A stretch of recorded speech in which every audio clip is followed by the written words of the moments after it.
Quand les Belges donnent l'indépendance au Congo, on traverse le Congo en toute saison par des pistes parfaitement entretenues.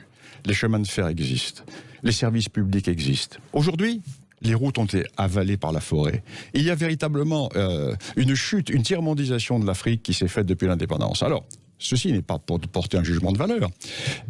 Moi, j'ai plutôt une vision lyotéenne. Moi, je suis un vieux lyotéen. Lyoté, le maréchal Lyoté. Le maréchal Lyoté. Par ma famille, etc. Lyoté, qui était un ethno-différentialiste et qui n'était pas un assimilateur. La grande différence, c'est que, dans la colonisation anglaise et française, c'est que, comme je le dis souvent, les Anglais ont laissé des habitudes et les Français des certitudes. C'est pas du tout la même chose. Et quand Lyoté arrive au Maroc, il dit « Mon souci, c'est de ne pas algérianiser le Maroc ». Ça veut dire quoi? Ça veut dire, je prends en compte la différence, je suis en présence d'un vieil État, et je ne vais pas transformer les petits berbères ou les petits habitants de la côte en descendants de Gaulois ou en descendants de Vercingétorix. Et je ne veux pas administrer le Maroc comme on administre l'Algérie, avec un préfet qui aujourd'hui est préfet de Roubaix, le lendemain devient préfet de Constantine, etc. Le problème de la colonisation, c'est un problème qui, en France, se pose aujourd'hui dans la discussion, dans la repentance, à cause de cela. Parce que les Français, par rapport aux Anglais, ont voulu pratiquer une vision universaliste. La colonisation était une idée de gauche, quand la droite était contre la colonisation. Au départ, idée de gauche. Oui. Totalement. J'ai beaucoup travaillé sur la question des débats parlementaires dans les années 1880-95, au moment où il y a eu la grande discussion coloniale. Qui est pour la colonisation ? La gauche universaliste, parce que la colonisation va permettre d'étendre les lumières et les bienfaits de la Révolution française au peuple du monde. Vision universaliste. Les bienfaits de la civilisation des Lumières. Absolument. C'est un christianisme laïque. Oui, oui. Ce qui partait de bonnes intentions, d'ailleurs. Oui, mais les bonnes intentions sont souvent très dangereuses. Qui en face, et avec eux, étaient les milieux d'affaires. Qui luttait contre la colonisation ? Évidemment, le courant radical, avec Clémenceau, c'est certain, mais surtout la droite légitimiste. C'est la droite légitimiste qui disait, mais quand même, vous parlez de peuples inférieurs. Parce que Léon Blum va quand même déclarer à la Chambre, dans les années 30, il est du devoir, Léon Blum, l'icône socialiste, il est du devoir des races supérieures, dit Léon Blum, d'aller porter la civilisation aux peuples inférieurs. Jules Ferry le disait aussi à l'époque. Que dit Lyoté ? Que dit Lyoté ? Lyoté dit, mais non. Ils ne sont pas inférieurs, ils sont autres. Ils sont différents. Inférieurs, la Chine des Ming. Inférieur, le Maroc des Saadiens. Inférieur, l'Égypte de ceci, de cela. Non, autre. La notion d'ethno-différentialisme. Et le drame, aujourd'hui, et je reviens à ce que disait notre auditeur tout à l'heure, c'est très intéressant, c'est une vision universelle. Nous avons, en France, toujours cette vision universelle. Nous avons reçu les tables de la loi démocratique et nous devons les appliquer au monde. Et nous appliquons notre schéma et nous allons dans le mur. À la différence des anglo-saxons qui, eux, sont des réalistes et qui sont des ethno-différentialistes. Ouais, très intéressant. C'est l'ethno-différentialisme. C'est la différence entre, si vous voulez, la colonisation anglaise et la colonisation française. La colonisation anglaise a laissé, comme je le dis souvent, des habitudes, et la colonisation française a laissé des certitudes. Nous avons été trop idéologues. Nous avons essayé de changer l'homme. Les Anglais n'ont pas cherché à changer l'homme. Universaliste, c'était les Lumières, là, etc. N'oublions pas que la colonisation française, contrairement à ce que disent ceux qui la critiquent, n'était pas du tout une colonisation qui a été faite sur des principes économiques, mais qui reposait sur un substrat totalement idéologique, comme je l'ai montré dans mon précédent livre, pour lequel j'étais venu ici pour des coloniaux, sur un substrat totalement idéologique. La France, héritière de la Révolution de 89 et des principes universalistes démocratiques, ne pouvait pas avoir l'égoïsme de garder ses principes pour elle, il fallait qu'elle les exportât à l'étranger. La colonisation... Ce qui part d'un bon naturel, quand même. Généreux. Moi, je ne suis pas révolutionnaire. Moi, je suis plutôt contre-révolutionnaire. Pour moi, 89 n'est pas une grande période. Mais bon, il faut tout assumer dans son passé historique. Bien sûr. Et donc, ce phénomène est tout à fait intéressant parce que la France va porter les tables de la loi démocratique et résultat, dans les colonies, c'est un petit peu la catastrophe aujourd'hui parce que nous n'avons pas, dans les anciennes colonies anglaises, ce décalage intellectuel qui existe chez les élites francophones de nos anciennes colonies. Bon, alors pourquoi les élites anglophones, justement, de l'Afrique anciennement anglaise, comme on dit, ou anglo-saxonne, enfin anglaise, pourquoi ils se sont, justement, vous dites aujourd'hui, se comportent différemment et peut-être mieux que les élites de l'Afrique francophone? Parce que les Britanniques n'ont pas cherché à changer l'homme. Parce que les Britanniques ont laissé en place les structures, et parce que le système du gouvernement indirect a fait que, sauf dans les colonies de peuplement, comme la Rhodésie ou une petite partie du Kenya, partout ailleurs, les Anglais étaient très peu nombreux. Il y avait quelques officiers, quelques commerçants, et ils ont laissé en place toutes les structures. Et quand l'indépendance s'est faite, qui est arrivé au pouvoir dans ces pays? Eh bien, les anciens chefs traditionnels. Pas chez nous. Chez nous, le seul pays dans lequel l'ancien chef traditionnel est arrivé au pouvoir, c'est le seul pays qui a marché un certain temps, c'est la Côte d'Ivoire, avec Houphouët-Boigny, qui était un chef baoulé.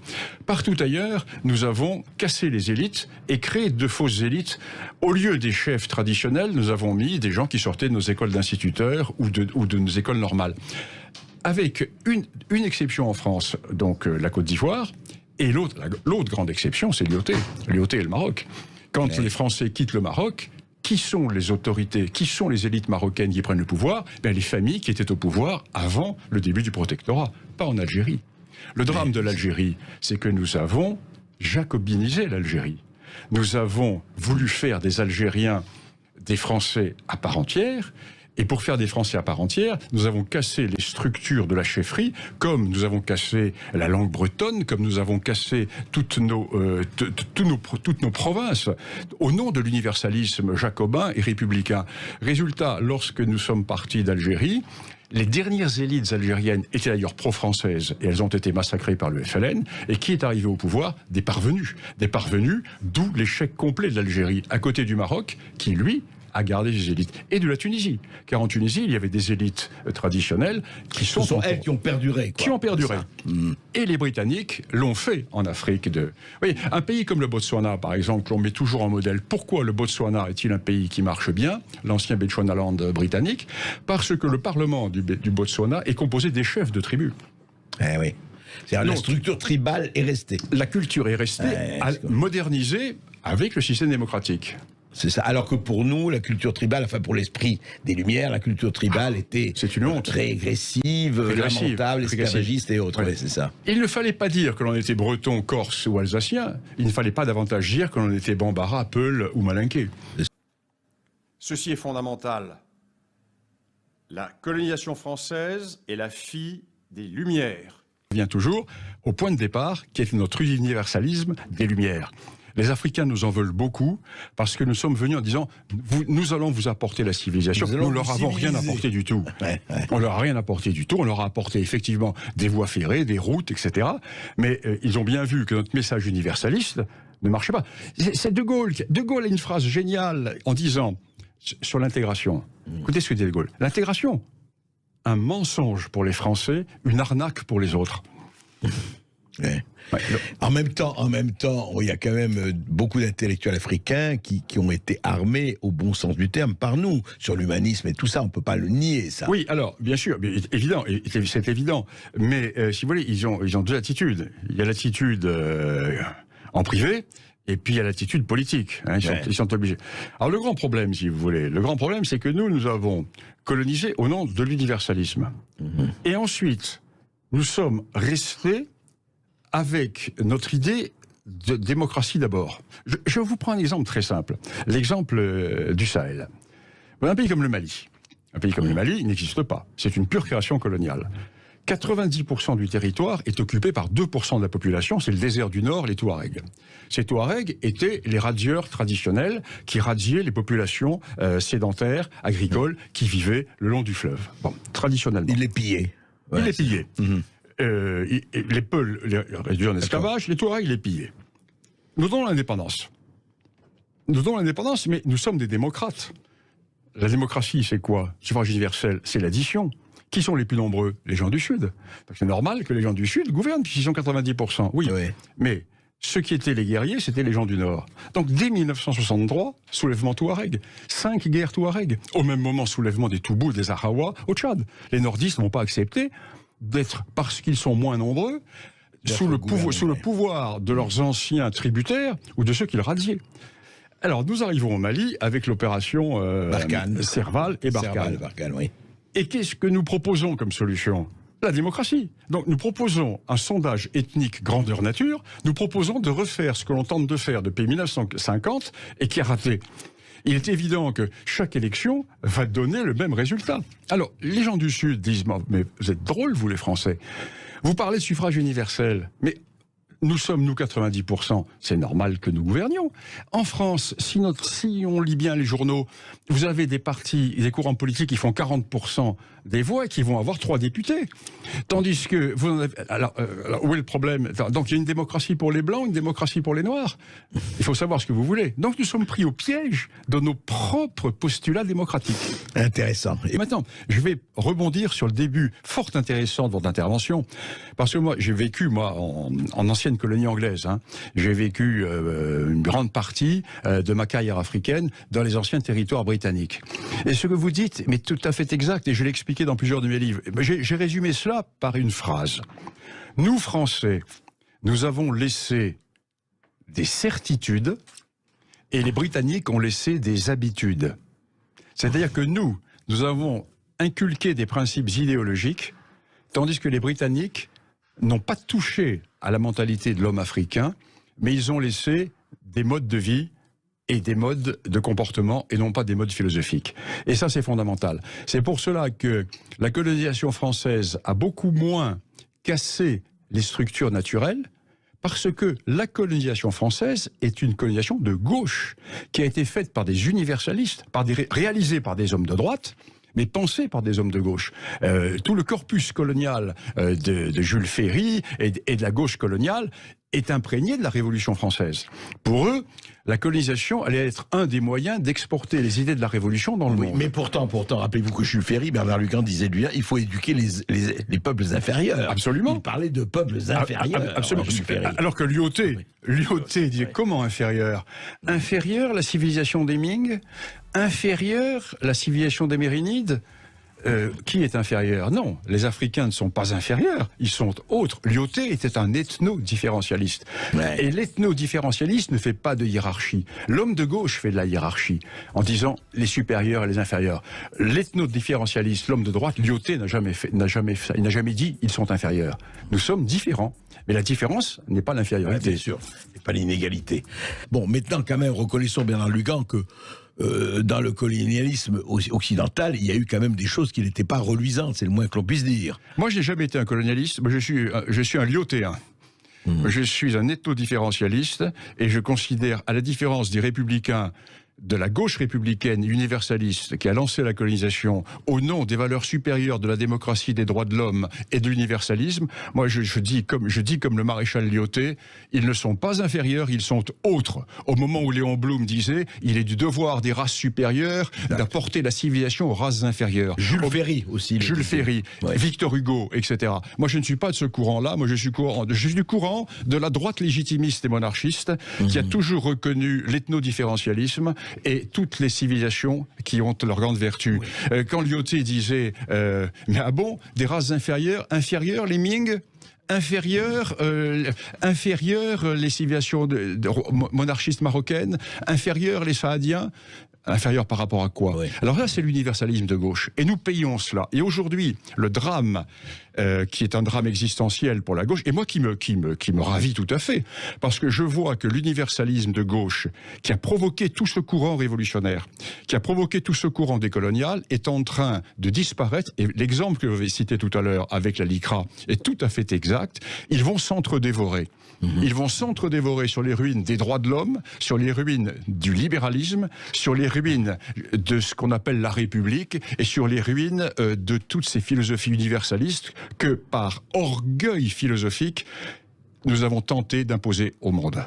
Oui, vous voulez dire en fait, nous étions le camp du bien et nous allons vous apprendre c'est que le bien que vous vouliez là. Tes croyances ne valaient rien, tu vas croire les miennes maintenant. Mais ça c'est l'arrogance totale. C'est l'arrogance comme les africanistes qui expliquent aux Africains mais non, votre ethnie n'existe pas, c'est une création coloniale. Alors mais j'étais quoi avant ? Donc je n'existais pas avant la colonisation ? Magma indifférencié ? Quel mépris. En fait, ce qui est étonnant dans cette histoire, c'est qu'on a grandi au nom d'idéologie. Cette idéologie a grandi, a poussé, a fleuri sur une ignorance totale de l'histoire. Absolument, parce que tout ceci s'est fondé sur l'universalisme. Nous sommes dans les années 1880, et dans les années 1880, il faut faire, en France, les Anglais, pas du tout, c'est un tout autre principe. Il faut faire triompher les principes de la Révolution française et de la République. Et il partait d'un bon sentiment. Bon sentiment. Donc, la France a reçu les tables de la loi démocratique par la Révolution française. Quel égoïsme que de ne pas le faire partager au monde. Donc nous allons vous apporter la vérité. C'est Victor Hugo. Nous sommes dans Victor Hugo.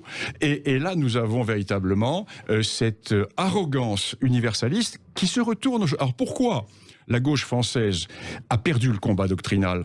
Parce que les décoloniaux sont en train, retournent le complexe d'Oedipe contre eux. Et ils sont en train de détruire les bases mêmes de ce qui fut l'universalisme républicain depuis 1789. Ils sont en train de tuer le père progressiste. Voilà. Ce n'est pas le vieux réactionnaire que je suis qui va pleurer. Et je crois que ça va prendre du temps, mais je crois que nous sortons d'une époque. Oui, nous sortons de l'époque des Lumières. Nous sortons de l'époque des Lumières, contrairement aux grandes références qui sont faites tous les jours par nos autorités, et nous entrons dans autre chose. Dans quoi? Je ne sais pas. Mais nous sortons déjà de cela, ce qui est un très bon point pour moi. Oui, alors juste un mot, Bernard Leguin, je trouve que vous jetez un peu vite le bébé des Lumières avec l'eau du bain. Parce que quand même, vous dites ça, universaliste, pas bien, tout ça. Est-ce que vous ne le renversez pas? Est-ce que vous ne tombez pas dans un autre excès?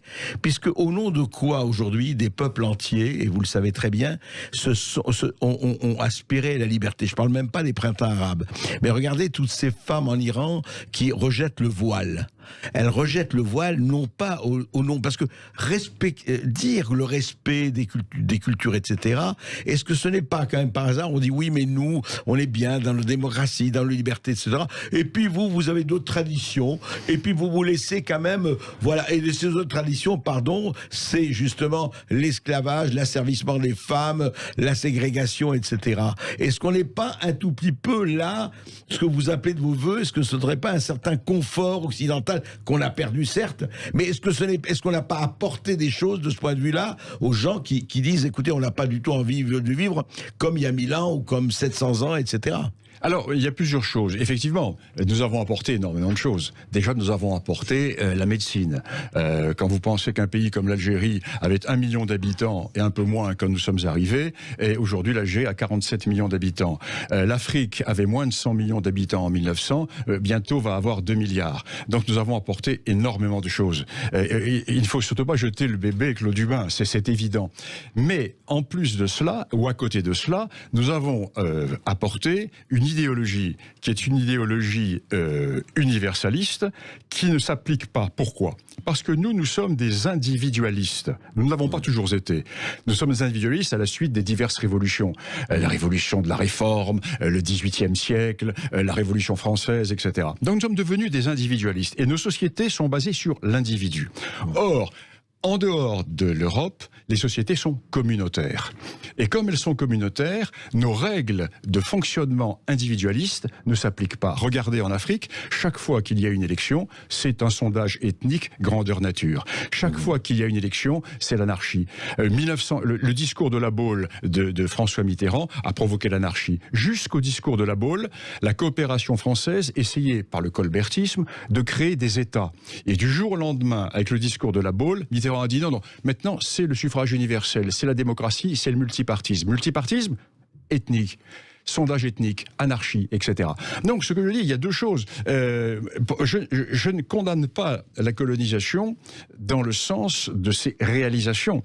Je vous donne une image. Je ferai une différence entre la colonisation française et la colonisation anglaise. Comme je le dis souvent, les Anglais ont laissé des habitudes et nous avons laissé des certitudes. C'est très différent. Les Anglais n'ont pas cassé les corps sociaux de la chefferie parce qu'ils étaient ethno-différentialistes. Nous étions jacobins et universalistes. Donc nous avons voulu... Jamais les Anglais n'ont appris aux petits Haoussa que leur ancêtre, c'était Richard Cœur de Lion, comme nous l'avons fait nous. Il y a cette vision Victor Hugo, Jules Ferry, l'esprit des Lumières, l'universalisme. La France ne peut pas rester, elle seule, avec la possession de ces tables de la loi démocratique qui lui sont tombées du ciel. La générosité de la France, c'est de les donner au monde et de se fondre dans cet universalisme. Victor Hugo le dit. La France sera grande le jour où elle sera fondue dans l'universalisme. Cela dit, c'était quand même aussi le message de De Gaulle, patriote français s'il le fut, quand il disait la France a un message à apporter au monde. Oui, mais sur des racines, sur un socle. Colomber les deux églises ne sera jamais colomber les deux mosquées. C'est De Gaulle qui le dit. Attention, un message certes, mais avec un socle défini, avec un patriotisme, un nationalisme enraciné. Les Africains ne demandent pas une démocratie parlementaire individualiste. Les Africains demandent de pouvoir vivre selon leurs principes, selon leurs coutumes et selon leur civilisation. Alors, mais quel mode de gouvernance pour ces pays Écoutez, ce n'était pas à nous de l'imposer. Autant du dogme démocratique. Non, mais ce n'est pas à nous de l'imposer, c'est aux Africains, ils sont indépendants, c'est à eux de choisir leur modèle. Il faut cesser de considérer les Africains comme des populations dans l'enfance et auxquelles on applique un schéma universaliste qui fonctionne à peine dans nos sociétés de l'extrême Occident européen et américain. Ça fonctionne de plus en plus mal, on voit avec le chaos et on voit avec ce qui se passe dans tous les pays d'Europe. Et vouloir imposer un système qui ne marche déjà pas totalement chez nous et qui est complètement inadapté à l'Afrique. Là, nous assistons en ce moment au rejet de la phase finale post-coloniale. Là, nous assistons véritablement à la fin de la période coloniale au sens classique de la colonisation faite par l'Europe. Il y a eu, surtout dans les pays francophones, hein. Dans les pays anglophones, ça a été fait depuis plus longtemps, mais dans les pays francophones, anciennes colonies françaises, là on voit véritablement la prise de conscience et la vraie marche vers l'indépendance. Alors maintenant, à nous d'en tirer les conséquences. Mais je crois que nous n'en tirons pas les conséquences, parce que ceux qui font la politique française en Afrique ne connaissent pas l'Afrique. Ils ne connaissent pas les Africains. Et ils pensent qu'ils ont, comment dirais-je, reçu les tables de la loi de la bonne moralité politique et philosophique, et ils veulent l'imposer au monde. Ce qui est bon pour eux doit être bon pour tout le monde. Eh bien non, non. Alors nous, nos fondations, c'est clair. Il faut reprendre absolument toutes les erreurs philosophiques et politiques. Parce que le problème est politique, hein, politique d'abord. Donc il faut en revenir aux bases. À partir de quand notre pensée a-t-elle commencé à dévier ? Elle a commencé à dévier avec le XVIIIe siècle, avec les philosophes, quand la notion de discussion systématique de tout ce qui est le réel a été mis à la place de l'ordre naturel. Il n'y a plus d'ordre naturel, il y a l'ordre que j'établis moi en tant qu'individu souverain.